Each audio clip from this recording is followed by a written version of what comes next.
Vamos a leer la escritura, tenga la bondad de estar en pie en Primera de Juan capítulo 4. Vamos a leer desde el verso 12 hasta el verso 15. Hemos ido encontrando doctrina tras doctrina en estos versículos y vemos la riqueza, el manantial que hay en cada texto, en cada palabra que hay en las escrituras. Dice el verso 12: nadie ha visto jamás a Dios. Si nos amamos unos a otros, Dios permanece en nosotros y su amor se ha perfeccionado en nosotros. En esto conocemos que permanecemos en Él y Él en nosotros, en que nos ha dado de su Espíritu. Y nosotros hemos visto y testificamos que el Padre ha enviado al Hijo, el Salvador del mundo. Todo aquel que confiesa que Jesús es el Hijo de Dios, Dios permanece en Él y Él en Dios. Oremos. Padre, muchas gracias en esta mañana. Estamos infinitamente agradecidos contigo por la obra de Cristo en la cruz. Pues hoy vivimos la vida eterna que está en tu Hijo. Te pedimos en esta hora, Señor, que puedas hablar a nuestras vidas a través de tu palabra. Y te pido, Señor, por lo que voy a hablar en esta hora, pues hay una gran responsabilidad y no queremos oír la voz del hombre, sino la voz de Dios escrita en tu palabra, en las Escrituras, que podamos ser confrontados, alentados y podamos, Señor, vivir a la luz de estas verdades. Lo pedimos en el nombre de Jesucristo. Amén. Siéntese, por favor, tenga la bondad. El Dios invisible se hace visible a través de nosotros. Aquí nos encontramos de nuevo con una verdad teológica, nos encontramos con un principio muy poderoso respecto a quién es Dios. Hace 8 días hablábamos de uno de los atributos comunicables de Dios, que es el amor. Dios es amor, hace parte de su naturaleza. Hoy el apóstol comienza estos versículos mostrando la esencia de Dios. ¿Quién es Dios? ¿Cómo es Dios? Y decíamos que es necesario entenderlo y saberlo, porque en respuesta a eso que sabemos de Dios, entonces nosotros viviremos a la luz de esas verdades, de quién es Dios, cuál es su carácter y cuál es su naturaleza. Estos versículos comienzan dando entonces ese principio de la esencia, la sustancia de Dios. Dice el versículo 12: nadie ha visto jamás a Dios. Ya el apóstol lo había dicho en su evangelio, el evangelio que fue escrito por Juan, capítulo 1, el verso 18, dice: a Dios nadie le vio jamás. El unigénito Hijo que está en el seno del Padre, Él le ha dado a conocer. Entonces uno se pregunta, ¿por qué Juan vuelve y repite lo que dijo en el evangelio? Ahora lo va a decir en la carta. ¿Y cómo coincide con lo que él está hablando acerca de lo que nosotros somos como creyentes? Nadie ha visto jamás a Dios. Él está hablando de un Dios invisible, está hablando de un Dios que es espíritu. Allí también en Juan capítulo 4, cuando Jesús habla con la samaritana, le dice: Dios es espíritu. Está mostrando la esencia de Dios, que Él es un espíritu incorpóreo, intangible, incomprensible, que no lo podemos ver, no lo podemos tocar, no podemos tener acceso a Él en el sentido físico, no lo podemos ver. Y la Biblia muestra repetidamente esa naturaleza de Dios. Cuando habla, por ejemplo, en Hebreos capítulo 11, el versículo 27 dice: por la fe Moisés salió sin temer la ira del rey, porque se mantuvo como viendo al invisible, hablando de Dios, el invisible. Cuando Pablo escribe a Timoteo, en 1 de Timoteo 6:16, dice: al único que tiene inmortalidad y habita en luz inaccesible, a quien ninguno, oiga bien esto, ningún hombre ha visto ni puede ver, a él sea la honra y el dominio eterno. Repetidas veces está siendo manifiesta la esencia de Dios en las Escrituras. En Job capítulo 9, el versículo 11, Job dijo: si él pasara junto a mí no le vería, si me pasara delante no le percibiría, hablando de ese Dios imperceptible, invisible, incorpóreo. Juan capítulo 5, el verso 37 dice: y el Padre que me envió, ese ha dado testimonio de mí, pero no habéis oído jamás su voz, ni habéis visto su apariencia. Sigue repitiendo la naturaleza de Dios, la esencia de Dios.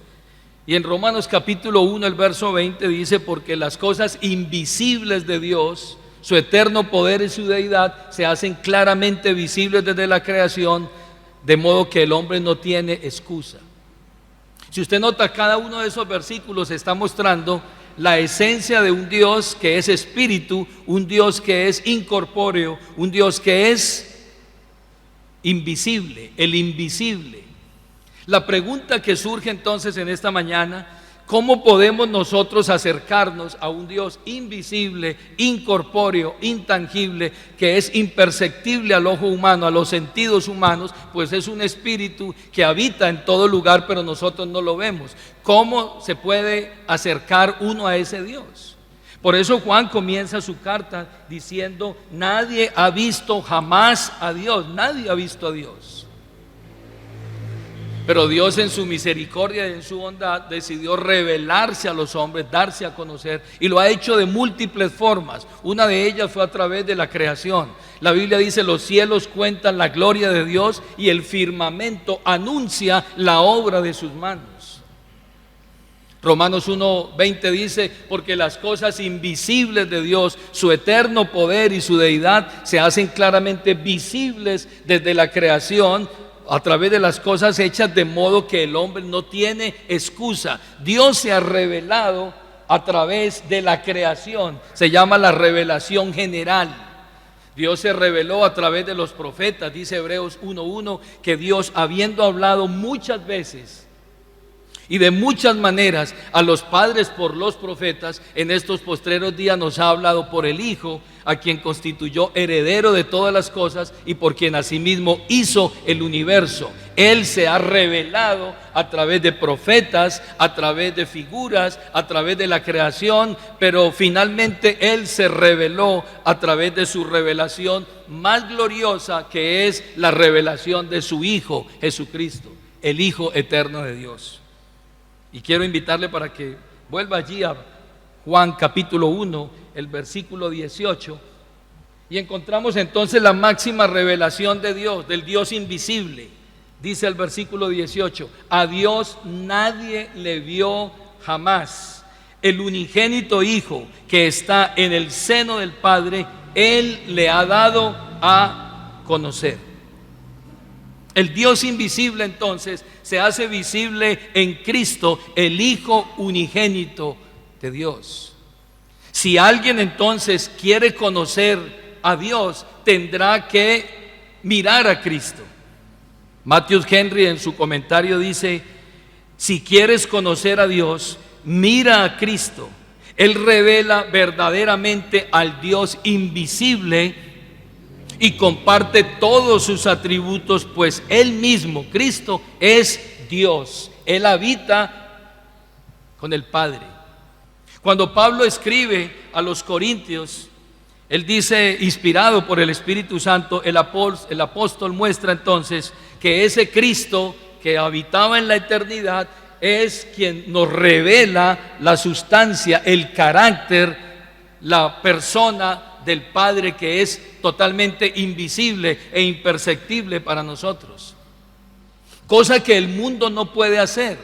¿Por qué? Pablo lo expresa, 2 de Corintios capítulo 4, el versículo 4, dice: en los cuales el Dios de este siglo cegó el entendimiento de los incrédulos, para que no les resplandezca la luz del Evangelio de la gloria de Cristo, el cual es la imagen de Dios. Si alguien quiere conocer al Padre, Si alguien quiere conocer a ese Dios invisible, tendrá que ir a Cristo, que es el Dios encarnado, es el Hijo eterno de Dios que revela el carácter de Dios. ¿Cómo conocer la gracia de Dios? ¿Cómo conocer la verdad de Dios? ¿Cómo conocer el amor de Dios, del Dios invisible? Pues Dios se hizo visible a través de Cristo. La escritura allí en el Evangelio de Juan, capítulo 1, en el versículo 14, entonces dice la escritura: y aquel verbo fue hecho carne y habitó entre nosotros, y vimos su gloria, gloria como del unigénito del Padre, lleno de gracia y de verdad. En otras palabras, el Hijo de Dios, el Verbo encarnado, nos reveló la gracia de Dios y la verdad de Dios. Dice el versículo 17 de ese mismo capítulo: pues la ley por medio de Moisés fue dada, pero la gracia y la verdad vinieron a través de Jesucristo. Cristo es la sustancia, la imagen visible del Dios invisible. Si alguien quiere conocer la verdad de Dios, quiere conocer al Padre, deberá ver a Cristo. Hay un texto muy poderoso y muy claro en Colosenses capítulo 1, quiero que me acompañe allí por favor, el versículo 15, hablando de esa función del Hijo, de mostrarnos, como ya vimos, a ese Dios imperceptible, intangible, incorpóreo, para que conozcamos sus atributos, su carácter, su propósito. Entonces dice el apóstol en el capítulo 1 de Colosenses, en el versículo 15, hablando de Cristo, dice: Él es la imagen del Dios que invisible, el primogénito de toda la creación, porque en Él fueron creadas todas las cosas, las que hay en los cielos, las que hay en la tierra, visibles e invisibles, sean tronos, sean dominios, sean principados, sean potestades. Todo fue creado por medio de Él y para Él. Y Él es antes de todas las cosas, y todas las cosas por Él subsisten y fueron creadas. Pablo está diciendo aquí entonces que hay un Dios invisible, que no se puede revelar, que el hombre no lo puede ver por causa del pecado. Aquí no hay un problema de retina, aquí hay un problema del corazón. Pues Jesús, hablando en el mensaje de las bienaventuranzas, dijo: bienaventurados los limpios de corazón, porque ellos verán a Dios. Así de que el problema del hombre no es de retina, el problema del hombre es del corazón. Su corazón, que está contaminado por el pecado, no le permite acercarse a Dios. Pero Pablo está diciendo aquí que ese Cristo es la imagen del Dios invisible. Es decir, Él es el que nos revela a Dios, el Padre, en nuestras vidas. Y nos trae su gracia, nos trae su verdad y nos trae su amor y su misericordia. Aparte de traernos su gracia y su verdad, Pablo, escribiendo a los Corintios capítulo 5, el verso 21 de su segunda carta, dice: al que no conoció pecado, por nosotros lo hizo pecado, hablando de Cristo, para que nosotros fuésemos hechos justicia de Dios en Él. Es decir, la justicia de Dios se revela a través de ¿quién? De Jesucristo. La verdad de Dios se revela a través de Cristo. La gracia de Dios invisible se revela a través de Jesucristo. Cuando Pablo muestra el Evangelio, dice: porque en el Evangelio la justicia de Dios se revela por fe y para fe, como está escrito: mas el justo por la fe vivirá. El Evangelio es Cristo, es la persona de Cristo, es la obra de Cristo. Así de que la justicia de Dios, la gracia de Dios, la verdad de Dios, el amor de Dios se revelan a través de Jesucristo a los hombres. Pablo habla a los romanos y, hablando acerca del amor, él dice: mas Dios muestra su amor para con nosotros en que, siendo aún pecadores, Cristo murió por nosotros. ¿Cómo manifiesta, revela su amor? A través de la obra de Cristo.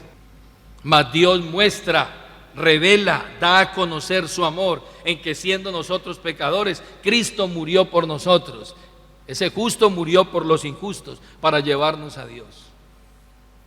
Entonces Cristo tiene una función, una labor que es irreemplazable. Usted puede reemplazar muchas cosas, menos reemplazar a Cristo, porque nadie, Jesús dijo, nadie puede venir al Padre si no es por mí. Esos primeros testigos que estuvieron con Cristo, entonces ahora reciben toda la revelación del Padre a través de Cristo. Esta revelación necesitaba tener unos testigos directos que posteriormente anunciarían a otros los atributos de Dios. Váyase a Marcos capítulo 3, el versículo 13, muestra el momento preciso en que Jesús llama a sus 12 para él revelarles a ellos quién es Dios el Padre.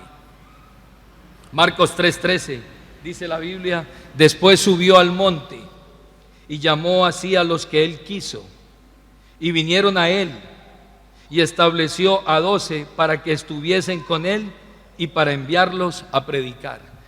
Y llamó a los que quiso. Escuche bien, eso se llama soberanía. Para los que piensan muchas veces que Dios te llama es por tus méritos, por tus obras, por lo que eres, por lo buena gente. No, Él llama a los que quiere. Aquí dice, llamó a los que quiso. Y a esos que Él quiso llamar, vinieron a Él y estuvieron con Él, y Él los enviaría ¿qué? A predicar. Estos 12 que se constituirían en sus discípulos, que se vuelven sus discípulos, sus seguidores, sus imitadores, quienes mostrarían al mundo al Dios invisible a través de su testimonio, entonces comienzan a predicar. Hablando de esos discípulos, Jesús explicó acerca del principio que Él quería infundir en sus seguidores, sus apóstoles. Dice Mateo capítulo 10, el verso 24, el discípulo no es más que su maestro, ni el siervo más que su señor. Bástele al discípulo ser como su maestro y al siervo como su señor. El objetivo de Jesús era que esos 12, al caminar con Él, al andar con Él, al estar con Él, finalmente se volvieran como Él. Infundir en ellos esa revelación del Dios invisible en ellos, y que ellos finalmente al caminar con Él se volvieran como Él, se volvieran testigos presenciales y el depósito de la gloria del Padre revelada en Cristo. Entonces uno de esos seguidores, llamado Juan, escribe en su carta, primera de Juan capítulo 1, el versículo 1. Escuche lo que dice Juan. Dice, lo que era desde el principio, lo que hemos oído, lo que hemos visto con nuestros ojos, lo que hemos contemplado y palparon nuestras manos tocante al verbo de vida. ¿Qué está diciendo Juan aquí? Nosotros anduvimos con Él, estuvimos con Él, lo oímos a Él, hablamos con Él, lo palpamos, todo lo que Él hizo nosotros lo vimos.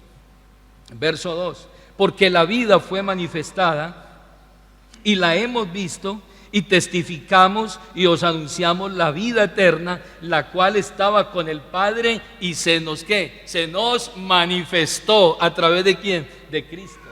Verso 3, lo que hemos visto y oído, eso os anunciamos para que también vosotros tengáis comunión con nosotros, y nuestra comunión verdaderamente es con el Padre y con su Hijo Jesucristo. ¿Cuál era el propósito de llamar a esos 12 para que estuvieran con Él? Era que ellos fueran testigos de esa obra, testigos del carácter de Dios, testigos de las palabras, y finalmente vieran, palparan, tocaran y se volvieran testigos de esa obra que ellos posteriormente irían a predicar a todo lugar. Pedro escribe, verso 16 del capítulo 1, porque no hemos dado a conocer el poder y la venida de nuestro Señor Jesucristo, siguiendo fábulas artificiosas, sino habiendo visto con nuestros propios ojos su majestad. Nosotros lo vimos. Verso 17, pues cuando Él recibió de Dios Padre honra y gloria, le fue enviada de la magnífica gloria una voz que decía: este es mi Hijo amado, en el cual tengo ¿qué? Complacencia. Verso 18. Y nosotros oímos esa voz enviada del cielo cuando estábamos con Él en el monte santo. Nosotros la oímos, nosotros lo vimos. Vimos su gracia, vimos su bondad, vimos su amor, vimos todo lo que Él hizo, que estaba revelando ¿a quién? Al Padre. Por eso cuando Felipe, allí en el capítulo 14 de Juan, Jesús le dijo a ellos que Él iría al Padre, Él volvería al Padre. Felipe le dijo, pero muéstranos al Padre y nos basta. Tú hablas del Padre y que el Padre, pero muéstranos al Padre y nos basta. San Juan capítulo 14, el verso 5. Le dijo Tomás: Señor, no sabemos a dónde vas, ¿cómo pues podemos saber el camino? Jesús le dijo: yo soy el camino, la verdad y la vida. Nadie viene al Padre sino por mí. Si me conocierais, también a mi Padre conoceríais. Y desde ahora le conocéis y le habéis visto. Oiga bien, si me conocierais, también a mi Padre conoceríais. ¿Por qué? Porque desde ahora le conocéis y le habéis visto. Felipe le dijo: Señor, muéstranos al Padre y nos basta. Tú hablas del Padre. ¿Dónde está el Padre? Verso 9 le dijo: tanto tiempo hace que estoy con vosotros, no me has conocido, Felipe. El que me ha visto a mí, ha visto al Padre. ¿Cómo pues dices tú: muéstranos al Padre? ¿No crees que yo soy en el Padre y el Padre en mí? Las palabras que yo os hablo, no las hablo por mi propia cuenta, sino el Padre que mora en mí, Él hace ¿qué? Todas las obras. Yo soy la imagen del Padre. Yo soy la sustancia del Padre, yo soy el que revela al Padre en ustedes. Y ellos lo entendieron. Y ellos salieron a predicar lo que habían visto y lo que habían ¿qué? Oído. Lo que habían palpado tocante al verbo de vida, porque la vida se les había manifestado y la vida estaba ¿en quién? En Cristo. Y por esta razón Juan dice entonces, váyase de nuevo a primera de Juan, capítulo 4. Juan va a hablar en primera persona en estos textos. Él le va a hablar a la iglesia. Juan capítulo 4, el verso 13, el verso 14 y el verso 16. Entonces él le va a hablar a ellos como testigo presencial de lo que él vivió. Lea el verso 13, por favor. En esto conocemos que permanecemos en él y Él en nosotros, en que nos ha dado de su Espíritu. Él está hablando en primera persona. En esto conocemos. Juan había recibido la promesa que Jesús había dado. Él dijo: quédense en Jerusalén hasta que sean investidos del poder de lo alto. Yo voy a enviarles otro consolador, el Espíritu de verdad. Cuando Él venga, los guiará a toda verdad. Y Juan está diciendo aquí: en esto conocemos que permanecemos en Él y Él en nosotros, en que nos ha dado ¿de qué? De su Espíritu. Él es un testigo de eso. Él vivió eso. En el versículo 14 vuelve y utiliza una expresión en donde Él es protagonista de lo que está diciendo. Dice: y nosotros hemos visto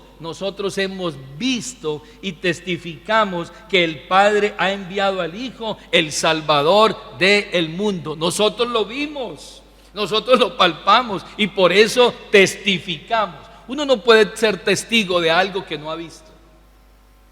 Usted no puede ser testigo de una situación si usted no estuvo allí, si usted no vio, si usted no oyó.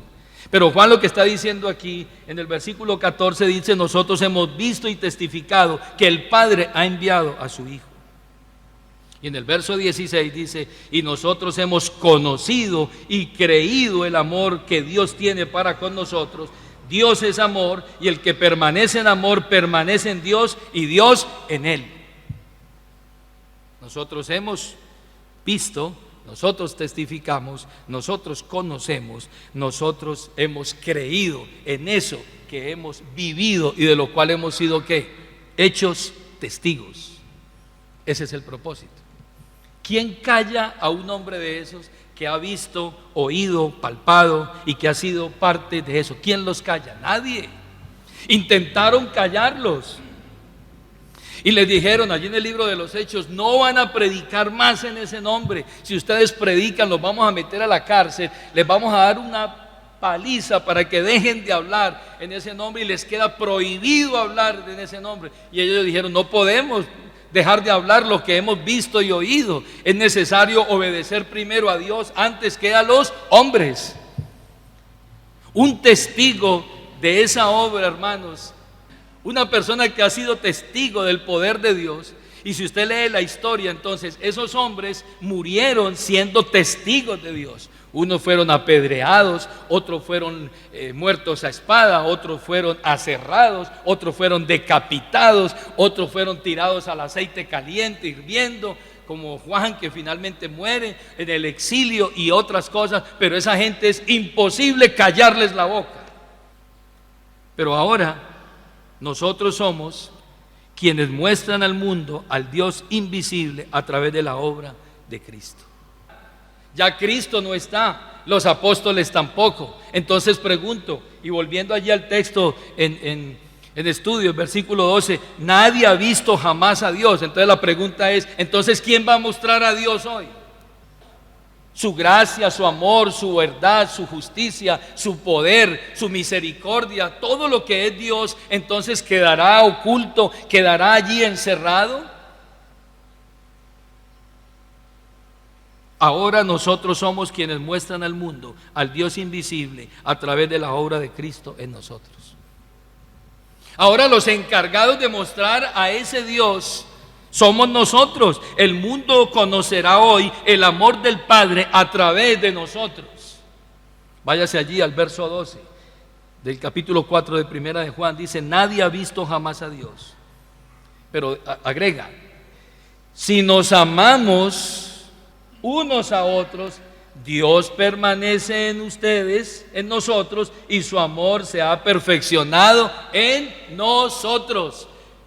Una de las formas para revelar al Dios invisible al mundo es que usted y yo pidamos a Dios que podamos ¿qué? Amarnos los unos a los otros. Es imposible que el mundo vea a Dios visiblemente, tangiblemente, pero si nos amamos unos a otros, entonces el mundo conocerá el amor de Dios a través de nosotros. Jesús lo dijo. Váyase a Juan capítulo 13, verso 34, dice: un mandamiento nuevo os doy, que os améis unos a otros, como yo os he amado. En otras palabras, el amor que yo he recibido de mi Padre se los doy a ustedes. Que también ustedes se amen unos a otros. En otras palabras, yo les revelo el amor del Padre, pero ustedes deben revelar ese mismo amor entre ustedes. Versículo 35: y en esto conocerán todos que sois mis discípulos, si tuvieseis amor los unos con los otros. Ya, así lo van a conocer, que ustedes son mis discípulos. Así se van a conocer. No los van a conocer por los templos exuberantes. No los van a conocer por eso. No los van a conocer quizás por las actividades sociales que hagan. No, es porque ustedes logren amarse unos a otros.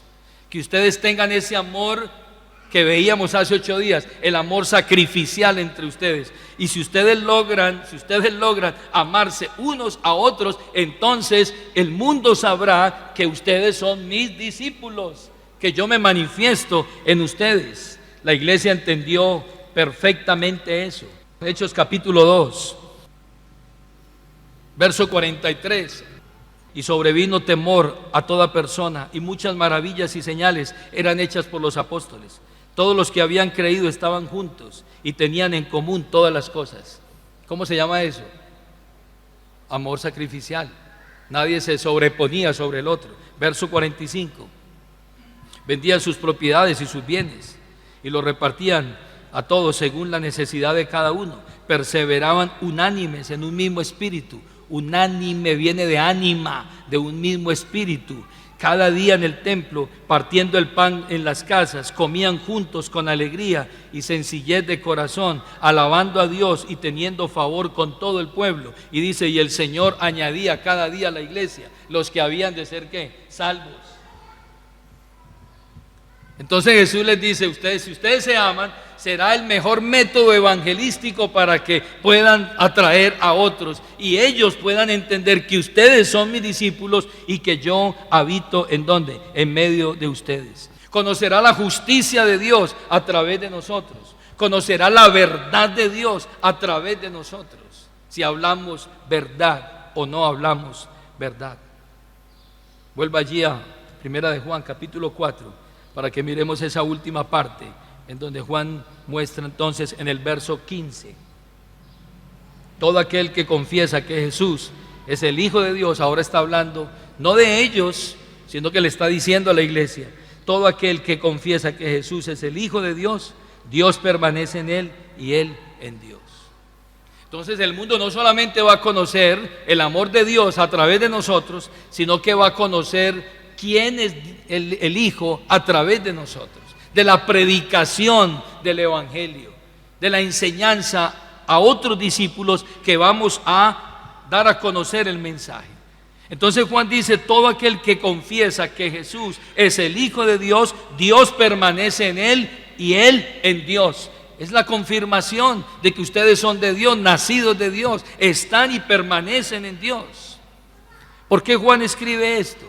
Porque los gnósticos negaban la humanidad y la deidad de Cristo. La vida de ellos no giraba en torno a Cristo, giraba a otras cosas.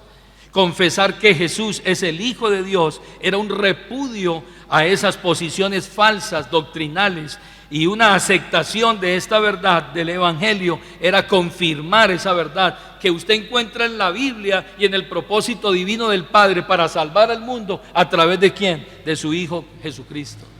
Una confesión sincera de esa creencia de que Jesús es el Hijo de Dios es necesaria para que el hombre sea salvo. Una confesión de que Jesucristo es el Hijo de Dios debe existir en cada cristiano que habita en Cristo, que está en Cristo, como testimonio al mundo. Es una confesión que salva a los hombres. Y esa confesión tiene que estar en los labios de la iglesia, mostrándole al mundo quién es Jesucristo, el Hijo de Dios. Juan capítulo 3, el versículo 36. Si usted confiesa que Jesucristo es el Hijo de Dios y lo cree en su corazón y vive a la luz de eso y vive a la luz de las implicaciones que tiene eso, usted es salvo. Dice, el que cree en el Hijo tiene vida eterna, pero el que rehúsa creer en el Hijo no verá la vida, sino que la ira de Dios está sobre él. No dice estará, dice está. No es futuro, es ya. Así de que negar al Hijo de Dios, negar su obra, es sinónimo de no tener vida. Nosotros somos llamados a dar el testimonio de que ese que vino en carne a revelarnos al Padre es el Hijo de Dios y que en ese Hijo el hombre tiene vida eterna. Fue la confesión y la declaración sobre la cual se edificó la iglesia. La iglesia no está edificada sobre un hombre, la iglesia está edificada sobre una declaración que Pedro hizo cuando Jesús le preguntó, ¿quién dicen los hombres que soy yo? Pedro respondió, tú eres el Cristo, el Hijo del Dios viviente. Si la iglesia entiende eso y le muestra al mundo que la iglesia está edificada y fundada y cimentada sobre Cristo, todo el mensaje que nosotros presentemos muestre a Cristo, el Hijo de Dios, la gente podrá conocer y entender la salvación. Es una declaración en la que Juan basa su evangelio. Toda su carta está basada en la presentación de que Jesucristo es el Hijo de Dios. Juan 20:31 dice, pero estas cosas se han escrito para que creáis que Jesús es el Cristo, el Hijo de Dios, y para que creyendo tengáis vida en su nombre. Negar a Cristo, negar al Hijo de Dios, es sinónimo de muerte. Ahora finalmente miremos primera de Juan 5:9. La iglesia entonces ahora es llamada ¿a qué? A mostrar a Cristo, de presentar a Cristo, el Hijo de Dios, el que tiene el testimonio del Padre, el que tiene por medio del cual viene la gracia de Dios a nosotros. Dice, si recibimos el testimonio de los hombres, mayor es el testimonio de Dios. La gente escucha a los hombres en sus discursos, en sus propuestas y les creen. El texto está diciendo, si ustedes creen el testimonio de los hombres, mayor es el testimonio de Dios. Porque este es el testimonio con que Dios ha testificado acerca de su Hijo. ¿Cuál es el testimonio? El que cree en el Hijo de Dios tiene el testimonio en sí mismo. El que no cree en el testimonio de Dios ha hecho a Dios mentiroso. Y dice el versículo 11, y este es el testimonio de Dios, que Dios nos ha dado vida eterna. Y esta vida, ¿en quién está? En su Hijo. El que tiene al Hijo, tiene la vida. El que no tiene al Hijo de Dios, no tiene la vida.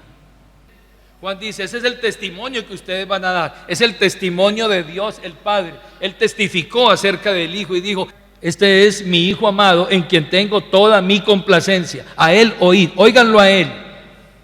Y ese es el testimonio del Padre. Aquel que no crea en ese testimonio, la Biblia dice que hace a Dios que mentiroso. Juan ha sido categórico, Juan ha sido claro. Él dice, el que nos oye es de Dios, el que no nos oye no es de Dios. El que confiesa que Jesucristo ha venido en carne es de Dios, el que no confiesa no es de Dios.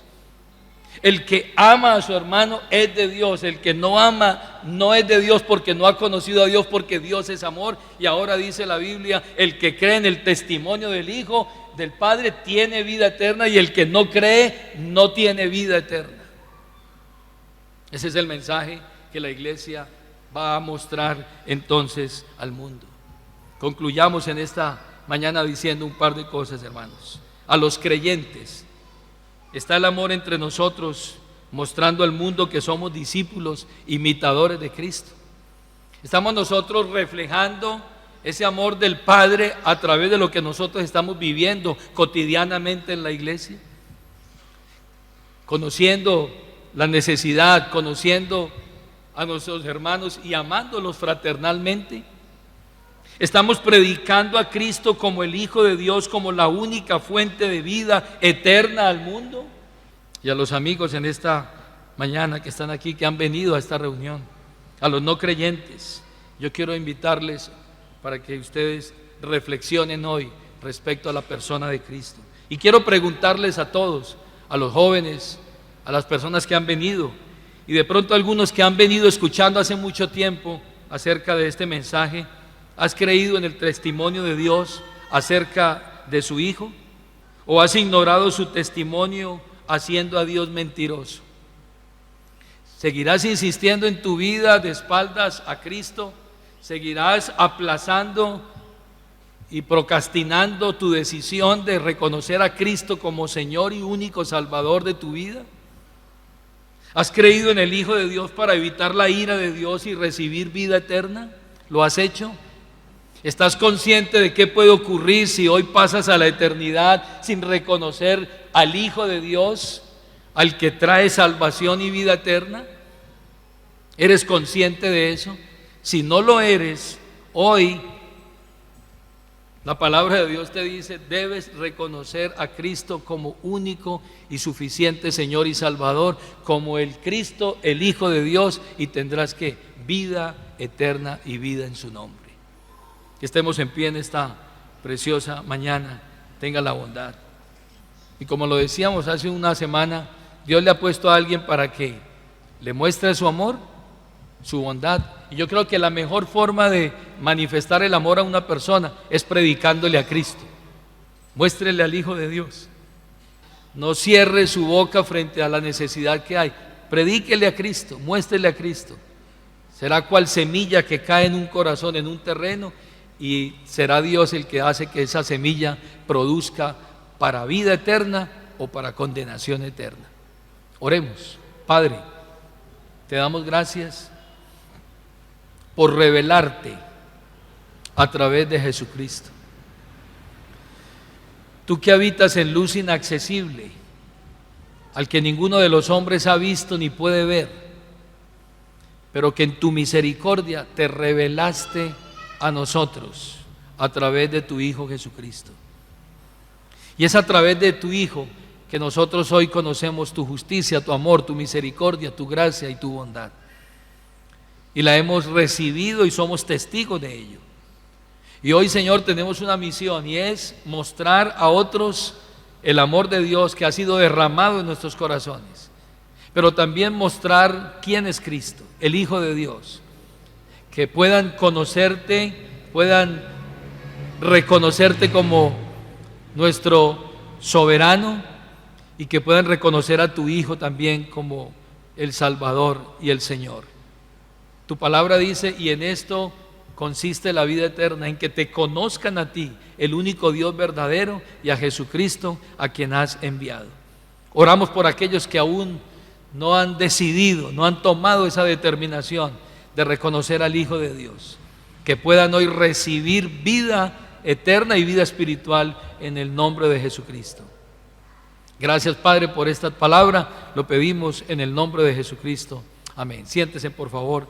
Tenga la bondad. Continuamos en esta mañana con nuestro hermano.